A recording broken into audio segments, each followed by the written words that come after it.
kasalanan?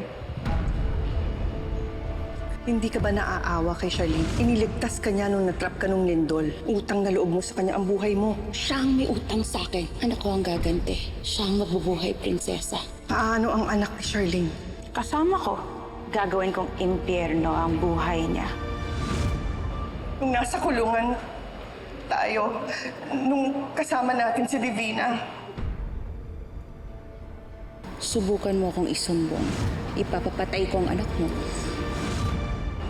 patawarin mo ako, hindi kita napagtanggol. Hindi kita natulungan. Matagal na panahon na yon. Hanggang ngayon ba dinadala mo pa rin yun? Kahit matagal na, pwede pa rin maapektuhan ang buhay mo. At ang buhay ko. At ang buhay natin. Ma'am Charlene, kailangan daw ng assistant sa office niyo.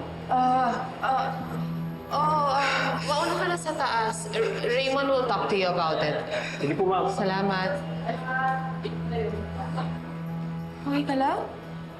Oh, pasensya ka na.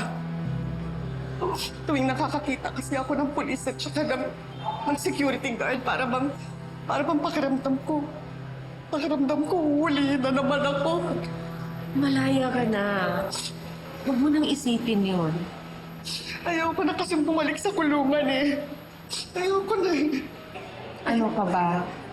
Hindi ka na babalik. Kaya ka nga naghahanap buhay ng marangal at kaya ka nagsisimula ng bagong buhay. Dahil hindi ka na babalik sa kulungan. Gusto ko na kasi baguhin ang buhay ko para sa anak ko. Tama ka.